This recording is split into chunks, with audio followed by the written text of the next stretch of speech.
Jésus-Christ est le même hier, aujourd'hui et éternellement, Hébreux chapitre 13, verset 8. Lettre circulaire 24. Décembre 1980.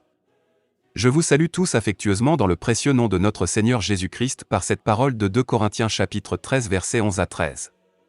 Au reste, frères, soyez dans la joie, perfectionnez-vous, consolez-vous, ayez un même sentiment, vivez en paix, et le Dieu d'amour et de paix sera avec vous.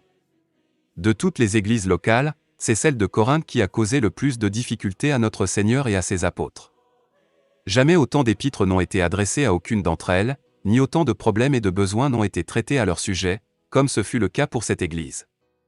À cela vinrent s'ajouter les disputes au milieu d'elle et les séparations de frères, lesquels s'étaient de leurs propres chefs placés et recommandés eux-mêmes dans le ministère. Les mystères du corps de Jésus-Christ avaient été révélés à Paul, et il avait fort à cœur de voir cet organisme vivant fonctionner sans trouble aucun. Pour lui, il ne s'agissait pas de choses théoriques à porter au niveau de la controverse, mais bien de l'accomplissement de la mission voulue par Dieu pour l'Église. Cette mise en demeure, perfectionnez-vous, est adressée par l'apôtre aux croyants de tous les temps. Qui doit perfectionner qui? Qui doit être perfectionné, et de quelle manière? Enfin, qui donc voit la nécessité d'être perfectionné? Ne sommes-nous pas tous prêts en tout temps à dire aux autres de se perfectionner, si nécessaire, à faire pression pour que cela se fasse? Mais qu'en est-il de nous-mêmes? Il ne suffit pas que les autres soient conduits à se mettre en ordre, nous, toi et moi, devons nous laisser perfectionner, et nous servir l'un l'autre dans un esprit de douceur. C'est seulement ainsi qu'un profond changement peut être atteint. Dans ce passage de l'Écriture, il n'est pas dit que nous devions perfectionner les autres, mais que nous devons nous-mêmes nous laisser perfectionner. Consolez-vous, écrit l'homme de Dieu aux croyants. En allemand il est écrit ici, exhortez-vous, sur ce point ne sommes-nous pas également unanimes à exhorter facilement les autres? Mais alors, si quelqu'un ose venir nous exhorter, malheur à lui. Nous devrions nous poser la question de savoir si aux yeux de Dieu nous pouvons être, somme toute, déjà considérés comme l'Église du Seigneur. Si nous ne pouvons pas nous laisser corriger et exhorter, le Seigneur ne peut pas nous employer. Ce n'est qu'après avoir été aidés que nous pourrons aider les autres et nous prêter mutuellement assistance en tant que membres d'un même corps. Ayez un même sentiment, c'est ainsi qu'est exprimée l'injonction suivante. Mais comment est-ce possible, si chacun s'en tient à sa propre manière de penser et qu'il s'obstine à le faire? C'est possible uniquement là où les sentiments de Jésus-Christ se trouvent en chaque croyant et peuvent ainsi venir dans la communauté. L'unité créée par Dieu et la relation de chacun avec le Seigneur ont pour conséquence que tous ensemble dans le Seigneur peuvent avoir les mêmes sentiments que ceux qui étaient en Jésus-Christ. Vivez en paix. Avec l'aide de Dieu la chose est possible, mais il faut seulement le vouloir. L'homme a reçu le libre arbitre pour toute chose, cependant nous devons toujours être prêts à soumettre notre volonté à la volonté de Dieu. Autant que cela dépend de nous, nous devons donc vivre en paix. Celui qui y arrive, par la grâce de Dieu, c'est à lui que le Seigneur donne la force de transformer en réalité ce qui est exigé de nous. Les promesses suivantes sont liées à ce que nous venons de considérer. Et le Dieu d'amour et de paix sera avec vous. Nous disons en effet que Dieu est avec nous, mais demandons-nous donc une fois sérieusement s'il en est réellement ainsi. Le Saint-Esprit peut-il rendre témoignage de cela et le confirmer au travers de nous? Le Seigneur a promis d'être avec nous tous les jours jusqu'à la fin du monde, et il a fait la promesse que certains signes accompagneraient ceux qui croiraient. Si nous remplissons les conditions posées dans la première partie du verset que nous venons de considérer, Dieu tiendra alors sa promesse et, par grâce, il sera avec nous. Saluez-vous les uns les autres par un saint baiser. C'est ce qui est ordonné à ceux qui aiment Dieu et les frères. Là où par l'Esprit de Dieu l'amour est versé dans les cœurs, là paraît la nature de Jésus. Ses vertus et ses qualités forment alors les éléments stables et constants de notre nouvelle vie. Nous sommes ainsi intimement liés ensemble par l'amour de Dieu, et nous pouvons en tant que frères nous saluer les uns les autres par un saint baiser. Parmi nous ne se trouve alors aucun frère qui donne au Seigneur, ou au sien, le baiser de la trahison. Tous les saints vous saluent. La même chose se trouve de notre temps. Tous les saints saluent les saints dans le monde entier. Ils ont été unis ensemble par celui qui est saint et qui s'est sanctifié pour eux, et sont devenus participants de sa sainteté. Le mot hébreu employé pour sanctifier signifie mis à part, consacré pour être rendu saint. Dieu nous a élus avant la fondation du monde, il nous a mis à part, appelés à sortir et destinés à avoir part à ses desseins les plus hauts. Le plein salut et la parfaite délivrance viennent du Seigneur. Nous ne pouvons rien y ajouter. Nous sommes les bénéficiaires de sa grâce, ses saints et ses bien-aimés. Que la grâce du Seigneur Jésus-Christ, l'amour de Dieu, et la communication du Saint-Esprit soient avec vous tous. Quelle déclaration puissante! Après que l'apôtre ait eu sous la direction de l'Esprit autant à exhorter et à blâmer ses frères, il termine son épître à cette Église par ces paroles. Depuis longtemps ce dernier verset est utilisé à la fin des cultes.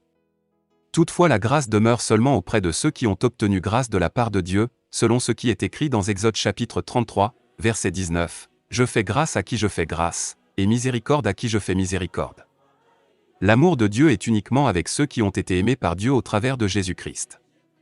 La communication du Saint-Esprit ne peut avoir lieu en fait que là où les croyants ont reçu le Saint-Esprit. Cette communion du Saint-Esprit ne se trouve qu'au milieu de ceux qui ont été mis à part, sanctifiés et aimés. Il est indispensable que nous soyons réellement remplis du Saint-Esprit, afin que nous puissions parvenir à cette véritable communion.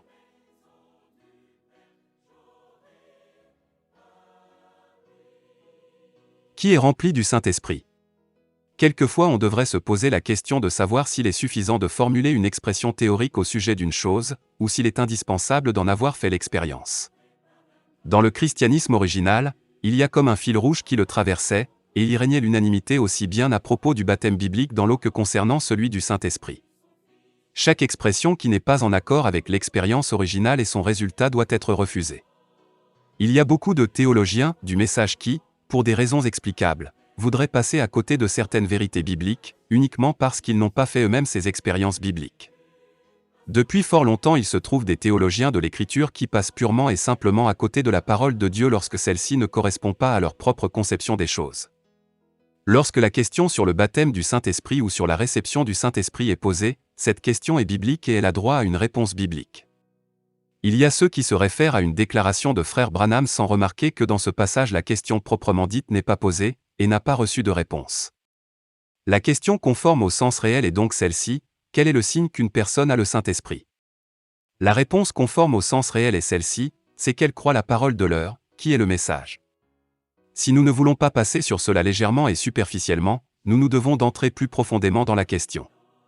La même expérience que firent les croyants au commencement du christianisme doit avoir pour conséquence les mêmes résultats qu'elle eut alors. Depuis la première Pentecôte, et encore par la suite, l'événement nous est toujours décrit avec les répercussions qui lui sont liées. Bien entendu, il y en a beaucoup qui, ne croyant pas le message, ont pourtant reçu une onction du Saint-Esprit. Pareillement, il y en a qui croient le message par leur intelligence sans avoir reçu le baptême de l'Esprit. Seul celui qui a les deux, la parole et l'Esprit, subsistera au jour de l'avènement du Seigneur. Il y a des personnes qui prétendent avoir la parole, et d'autres qui prétendent avoir l'Esprit. Pour les deux il y aura une même désillusion. Nous avons besoin de la révélation de la parole et d'être remplis de l'Esprit, car c'est lui qui fait de la parole une vivante réalité. Une connaissance par l'intelligence ne suffit pas. Selon Éphésiens chapitre 1, verset 13, le scellement par le Saint-Esprit a lieu après que l'on a reçu la parole de vérité. Dans 1 Corinthiens chapitre 12, versets 12 et 13 il est clairement écrit que c'est par le Saint-Esprit que nous avons été baptisés pour devenir les membres d'un seul corps. Il n'existe pas d'autre possibilité pour faire partie du corps de Jésus-Christ. Les différentes empreintes religieuses de notre temps et la confusion religieuse montrent clairement que l'union des membres pour former un seul corps dans un même esprit n'a pas encore eu lieu. Nous devons tous nous poser sérieusement la question de savoir si nous avons véritablement expérimenté une authentique conversion biblique à laquelle appartient le baptême du Saint-Esprit, ou si c'est seulement l'enthousiasme pour une cause qui nous pousse en avant. Du temps de Jésus, il y eut premièrement de grandes foules pour le suivre. Même une fois ils crièrent « Hosanna !» Béni soit celui qui vient au nom du Seigneur, puis le temps vint où ils crièrent « Ôtez-le ! Crucifie-le ! Crucifie-le !» Il ne servit alors à rien aux gens qui le suivaient d'avoir de l'enthousiasme, il n'en resta que 120 pour être engrangés dans le grenier. Celui qui veut atteindre le but placé devant lui doit avoir été appelé du Seigneur lui-même à le suivre. Ceux-là se trouvent alors réunis dans une adoration unanime. Être enseigné de Dieu. Quelle différence importante il existe donc entre une démonstration humaine qui est claire pour l'intellect, et l'enseignement divin qui paraît être une folie à l'homme naturel. Ceux qui appartiennent à l'Église de Dieu prêteront l'oreille à l'enseignement divin sous tous les rapports. L'intelligence humaine voit les choses d'un point de vue humain, l'esprit les voit du point de vue divin et les classe en rapport avec cela. Prenons par exemple Abraham, Sarah et Agar, Ismaël et Isaac. L'aspect historico-humain nous montre que jusqu'à ce jour, les descendants d'Ismaël et les descendants d'Isaac sont séparés par une profonde opposition entre eux. Par contre, Paul, lui, ne regarde pas ce que l'homme voit. Il ne tient pas quelques discours bien sensés qui puissent impressionner l'intellect d'une certaine couche élevée de la population. Il pénètre dans le domaine de l'esprit et montre une partie de l'histoire du salut. Il ne parle pas seulement de l'histoire, et c'est ce qui fait une grande différence. Dans Galates chapitre 4, l'apôtre se rapporte aux 2 fils d'Abraham, ainsi qu'à Sarah et Agar. Il fait ressortir la signification prophétique d'Agar, mais cela seulement en rapport avec le peuple d'Israël. Car il est écrit qu'Abraham eut 2 fils, un de la femme esclave et un de la femme libre. Mais celui de l'esclave naquit selon la chair, et celui de la femme libre naquit en vertu de la promesse. Ces choses sont allégoriques, car ces femmes sont 2 alliances. L'une du mont Sinaï, enfantant pour la servitude, c'est Agar, car Agar, c'est le mont Sinaï en Arabie, et elle correspond à la Jérusalem actuelle, qui est dans la servitude avec ses enfants, versets 22 à 25. Pour l'instant, ce qui nous étonne est le fait que l'apôtre n'ait pas fait la relation entre Agar et le monde islamique, mais bien avec Jérusalem, malgré qu'il soit question du mont Sinaï qui se trouve en Arabie. Il fait ressortir que la loi donnée à Israël, lequel se trouve dans l'esclavage de la loi, apparut au mont Sinaï. Au commencement c'était pour Israël la parole révélée. Ensuite ils devinrent esclaves de cette parole et en firent une religion. C'était pourtant le message divin que le Seigneur lui-même était venu donner sur cette terre par le feu sur le mont Sinaï, au moyen de son serviteur et prophète Moïse. Pour nous, la publication du plus grand message de Dieu ne suffit pas, s'il ne conduit pas l'ensemble du peuple de Dieu et n'apporte pas la liberté de l'esprit. Dans le judaïsme il ne restait pour finir rien de plus qu'une foi en une lettre morte, et un récit de ce que Dieu avait fait autrefois. Mais la Jérusalem d'en haut est libre, c'est notre mère, car il est écrit, « Réjouis-toi stérile, toi qui n'enfantes point. » Éclatez, et pousse des cris, toi qui n'as pas éprouvé les douleurs de l'enfantement. Car les enfants de la délaissée seront plus nombreux que les enfants de celle qui était mariée. Pour vous, frères, comme Isaac, vous êtes enfants de la promesse, versets 26 à 28. En tant qu'enfants de la promesse, nous recevons aussi bien la parole promise que l'esprit promis.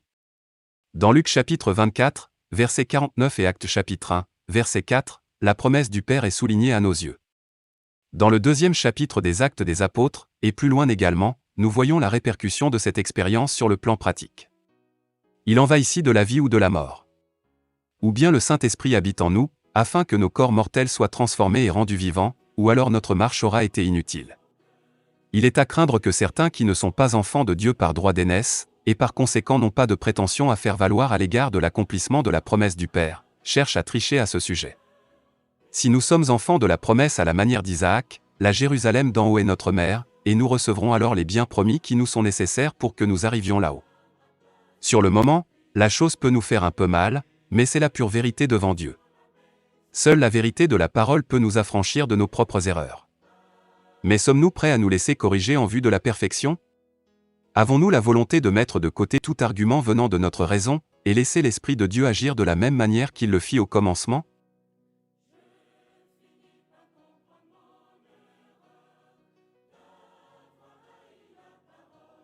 Ce qui est charnel vient en premier.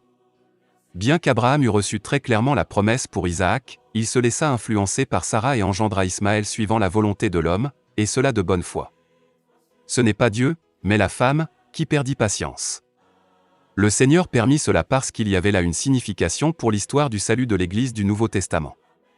Le Fils engendré selon la chair représente le vieil homme qui se trouve sous l'esclavage du péché et de la loi, alors qu'Isaac représente l'homme nouveau qui, conformément à la promesse, naîtra au temps déterminé par Dieu. De la même façon dont les choses se sont passées autrefois, ainsi en sera-t-il maintenant avec la semence d'Abraham. Les enfants engendrés selon la volonté de l'homme, avec toutes les caractéristiques d'Ismaël, ont été manifestés maintenant. Dans le royaume de Dieu il n'y a, dans l'histoire du salut, aucun hasard. La vieille nature a été manifestée comme jamais auparavant. Mais cela aussi est une grâce. Ce qui n'empêche pas que subsiste la promesse de l'apparition du Fils mâle. La création tout entière soupire après la manifestation des fils de Dieu. Le Fils engendré suivant la volonté de l'homme paraît en premier, et il sera faussement considéré comme le Fils de la promesse par ceux qui veulent aider Dieu, cependant Dieu ne change pas ses desseins. Il s'en tient à ses promesses et il les accomplira sans retard, et sans tenir compte des horaires établis par les hommes. La semence divine de la parole révélée semée dans les âmes paraîtra en une vie nouvelle. La troupe des vainqueurs sortira pour naître hors de l'Église. Elle écoute ce que l'Esprit dit, et non ce que disent les hommes.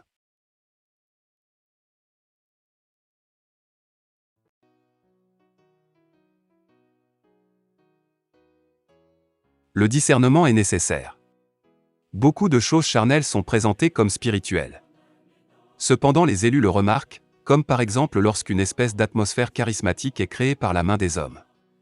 Si nous parlons dans ce court exposé de l'action de l'Esprit, nous ne voulons cependant en aucun cas parler des imitations humaines. Nous plaçons devant nos yeux les véritables promesses et expériences bibliques que Dieu nous a données. Cela appartient simplement à la restauration de tout ce qui était au commencement dans l'Église, et qui doit être rétabli en elle. Cela ne doit pas seulement être exposé en paroles agréables, mais au contraire être révélé dans la réalité.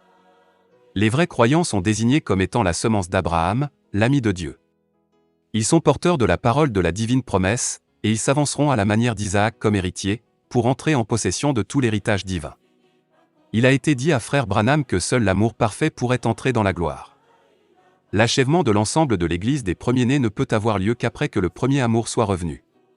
Comme je l'ai souvent dit, nous attendons la transformation de notre corps, cependant, si notre âme n'est pas transformée, que notre être n'est pas renouvelé et que notre corps n'est pas devenu un temple du Saint-Esprit, alors nous attendrons en vain la transmutation et l'enlèvement.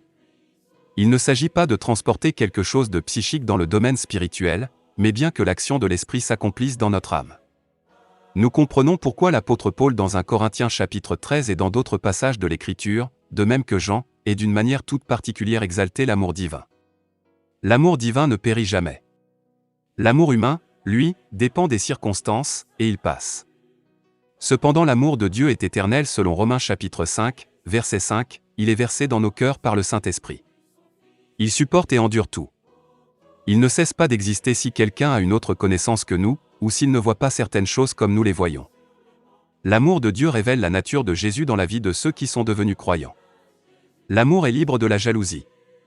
Cela ne peut être dit de l'amour humain, et 1 Jean chapitre 3, versets 11 et 12 nous met en garde de la manière de faire de Caïn, lequel était motivé par la jalousie et devint le premier meurtrier. Une excellente parole de frère Branham dit ceci, je cite, « Il n'est pas nécessaire de planter un couteau dans le dos d'une personne pour la tuer, vous pouvez détruire sa réputation et tuer son influence par une parole. Si vous parlez contre votre pasteur, si vous dites quelque chose de mauvais sur lui, il serait préférable que vous l'ayez tout de suite tué d'un coup de feu. » Fin de citation. Nous pouvons tous passer un test sur nous-mêmes pour constater sous quelle influence nous nous trouvons. Agissons-nous réellement selon le commandement ci-dessus, dans l'amour de Dieu? Voici une citation de frère Branham qui peut nous aider à nous éprouver nous-mêmes, je cite, « Si vous n'êtes pas d'accord avec quelqu'un au sujet de quelque chose, et qu'à cause de cela vous ne pouvez pas lui tendre la main et avoir pour lui les mêmes sentiments qu'auparavant, c'est qu'il y a quelque chose de faux en vous. Si je ne suis pas d'accord avec une personne et que je me trouve en extrême opposition avec elle, et que je ne peux cependant pas l'estimer comme Christ l'estime, en ce cas il y a quelque chose de faux dans mon esprit, je n'ai pas l'esprit de Christ. » Fin de citation. Le Seigneur nous fera grâce à tous, car c'est lui notre libérateur qui nous a donné les promesses en sa parole, il est le puissant Dieu de Jacob et il les accomplira et nous donnera à tous ce qui nous est nécessaire. Critique des traductions. Il y a des personnes qui critiquent les traductions, et je dois dire que devant Dieu comme devant les hommes, je suis absolument certain d'avoir rendu le sens exact tel qu'il se trouve dans les prédications de frère Branham. Je suis prêt en tout temps à rencontrer chacun de mes critiqueurs en présence de témoins qui maîtrisent parfaitement les deux langues. Si les censeurs peuvent faire mieux, c'est une question qui reste en suspens, mais ce qui est regrettable, c'est que par leurs remarques ils détruisent la confiance des autres. Il est naturel que dans une traduction le choix des mots puisse être différent, bien que le même sens y soit exprimé. Ce fait a été depuis longtemps clairement constaté en ce qui concerne les différentes traductions de la Bible, et cela dans les nombreuses langues distinctes de la terre. Tous ont puisé dans les mêmes textes originaux et cependant chaque traduction se différencie de l'autre. La chose même dont il s'agit vient clairement s'exprimer dans chacune des traductions, quand le Saint-Esprit nous en révèle la teneur. C'est l'ennemi qui a détruit la foi en l'inspiration de la Bible chez les professeurs qui enseignaient sur la chaire des séminaires chrétiens, puisqu'ils dirent « Qui peut savoir quelle traduction est la bonne ?» C'est arrivé au point que l'on en vint à douter du contenu. La même chose se passe maintenant avec le message, l'ennemi employant des personnes qui s'asseyent dans la chair de frère Branham. Après eux, il ne reste que ruine et destruction. Regardons un peu comment les scientifiques jugent et critiquent les divers récits de ceux qui ont écrit les 4 évangiles. Nous, en tant que croyants, savons que les écrivains de ce temps-là ne se sont pas concertés, ni n'ont pris conseil les uns des autres, mais qu'ils ont été inspirés de Dieu. Si nous mettons tout cela ensemble, nous voyons se déployer devant nous une image panoramique en parfaite harmonie divine. On peut dire la même chose des différentes traductions de la Bible. Chacune contribue à mieux transmettre la vue d'ensemble. Il faut mettre fin à la destruction, car le temps de la reconstruction est arrivé. Le Seigneur édifie son Église, ce n'est que l'ennemi qui la détruit. Éprouvons-nous pour savoir à quoi nous sommes occupés, et au service de qui nous sommes engagés. Dans le royaume de Dieu, le Seigneur attribue les tâches comme il le veut. Je n'y peux rien de ce que le Seigneur m'a destiné à publier les prédications de frère Branham et à apporter le message dans le monde entier. Les frères Woods et Sothmann étaient assis à la même table que moi, ce 3 décembre 1962, lorsque frère Branham, par révélation divine, me donna des directives précises. Il n'y a pas de cas dans la Bible où le Seigneur ait confié à plusieurs la même tâche particulière. Combien de fois avons-nous entendu frère Branham dire que le Seigneur avait appelé chacun de ses serviteurs pour une tâche déterminée en un temps déterminé? Jamais deux d'entre eux ne faisaient la même chose. C'est là que réside la difficulté. Seuls les imitateurs s'efforcent de s'attribuer la tâche originellement donnée à un autre. Je ne voudrais pas me trouver dans leurs souliers. Si quelqu'un pense qu'il a les capacités ou l'argent pour financer quelque chose, il faut cependant qu'il sache que son argent appartient au Seigneur et non pas à lui-même. Sinon il pourrait arriver qu'avec son argent et la chose qu'il veut entreprendre il s'en aille dans la perdition, et en entraîne d'autres avec lui. Ne voulons-nous pas cesser de promouvoir nos propres entreprises et prier Dieu de nous indiquer notre vraie place? Si la confusion des langues est encore aussi grande que l'on ne peut se comprendre l'un l'autre, ne voulons-nous pas aller au grenier, et expérimenter une nouvelle Pentecôte? Alors le clair langage de l'Esprit sera compris, même des incrédules destinés au salut. Prédication en parabole. Chacun sait qu'au travers de paraboles terrestres, le Seigneur montre des choses profondément spirituelles. Comme vous le savez aussi depuis de nombreuses années, le Seigneur a donné l'ordre à frère Branham d'emmagasiner de la nourriture. Singulièrement, dans une vision, toutes sortes de nourritures matérielles lui furent montrées, jusqu'aux légumes même. C'est après cela que la parole du Seigneur lui ordonna d'emmagasiner la nourriture. Pour moi, sans que j'aie eu de vision, les mêmes choses furent nommées par leur nom. Chacun de nous sait bien que chaque aliment doit être préparé et réuni avec d'autres pour former un repas. Ainsi par exemple furent mentionnés entre autres la farine et l'huile. Cependant, lequel d'entre nous irait mettre la farine sur la table et nous prier de la manger? On ne peut pas davantage servir de l'huile, ou simplement placer devant quelqu'un les pommes de terre. Ainsi les aliments spirituels que Dieu a donnés et qui ont été emmagasinés après avoir été présentés avec beaucoup de détails dans les prédications de frère Branham doivent être, pour chaque aliment, préparés par dosage judicieux, afin d'être servis comme repas à sept services, comme le disait une fois frère Branham. Il n'est pas suffisant de parler seulement des choses prises séparément, mais on doit recevoir de Dieu l'intelligence et la vue d'ensemble quant à la manière de préparer le repas et de le présenter. Nous ne voulons pas une nourriture doctrinaire unilatérale, mais nous voulons avoir part à tout ce que Dieu nous a préparé.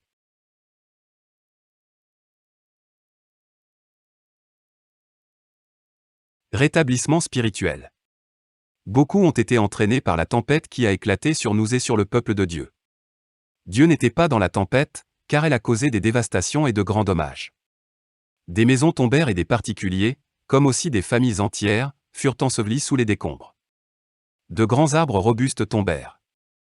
Mais on peut constater que toujours plus de personnes réfléchissent et se souviennent des bénédictions et de l'action de l'Esprit dans les années passées. Cette forte tempête n'a pu renverser le bateau de la foi, parce que le Seigneur Jésus a commandé à la tempête de se calmer. Beaucoup sont devenus malades par la traversée sur cette mer démontée et quelques-uns qui auparavant savouraient dans la foi la nourriture spirituelle agréable et fortifiante ont vomi ce qu'ils avaient mangé. Maintenant tout est passé, et cela est derrière nous.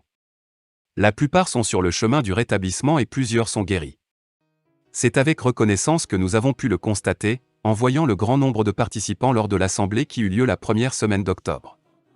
Celui qui veut aller de l'avant ne doit pas regarder en arrière. Dieu ne dispute pas à toujours, il n'est pas continuellement irrité, sinon tout homme disparaîtrait de devant sa face. Cela fait exactement de mai 1976 à mai 1979 que nous avons dû passer par cette très forte épreuve. Malheureusement, moi-même et d'autres n'avons pas bien supporté cette épreuve. Ensuite une confusion a pris naissance, laquelle ne venait pas de l'Esprit de Dieu, mais avait été déclenchée par d'autres esprits. Différentes choses qui avaient été annoncées ne se sont pas accomplies. À cet égard, frère Branham a dit littéralement, je cite, « Si quelqu'un annonce quelque chose qui n'arrive pas, c'est qu'il y a un esprit séducteur. Priez jusqu'à ce que vous en soyez délivrés. » Fin de citation. Nous, et plus particulièrement moi, avons dû apprendre la plus grande leçon qu'il peut être donnée aux hommes d'apprendre. Dieu, lui, sait pourquoi. Il a seulement des chemins d'amour et de paix même au plus profond de l'affliction. Entre-temps, la plupart ont compris qu'aucun n'atteindrait le but en marchant seul, ou en formant des groupes. Un grand jour de réconciliation doit avoir lieu, sans condition préalable ni exigence, car aucun n'est dans le juste, et aucun n'est dans le tort. Aucun n'est victorieux, et aucun n'est perdant. Il n'y a que ceux qui ont obtenu grâce, ceux à qui le pardon a été accordé. Jésus-Christ, le vainqueur de Golgotha, publiera à sa façon le droit et la justice.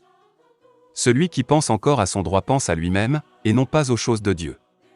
Il est réellement nécessaire que chacun de nous s'en remette à Dieu, et que nous puissions nous retrouver dans le Seigneur, humblement et dans l'amour. Notre cœur et notre porte sont ouverts à tous ceux qui cherchent la paix, et qui désirent la communion de l'Esprit. Que Christ, le Seigneur élevé et glorifié, veuille attirer à lui tous les enfants de Dieu dispersés et nous unir en lui.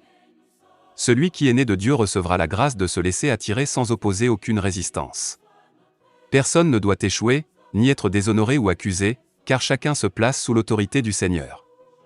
Pour nous tous, il n'y a qu'un chemin qui conduit à la croix, et par elle à la victoire de la croix. Ensuite, nous remercierons ensemble notre Dieu et nous exalterons son nom. Je demande à tous de me pardonner, et j'assure à chacun que je ne lui garde aucune rancune. Nous voulons tous nous laisser perfectionner, afin de revenir avec plaisir à la maison du Seigneur qu'il nous a donnée pour en disposer en commun. Il fera de nouveau d'elle une maison de prière, un lieu de bénédiction pour beaucoup. Agissant de la part de Dieu. Frère Franck.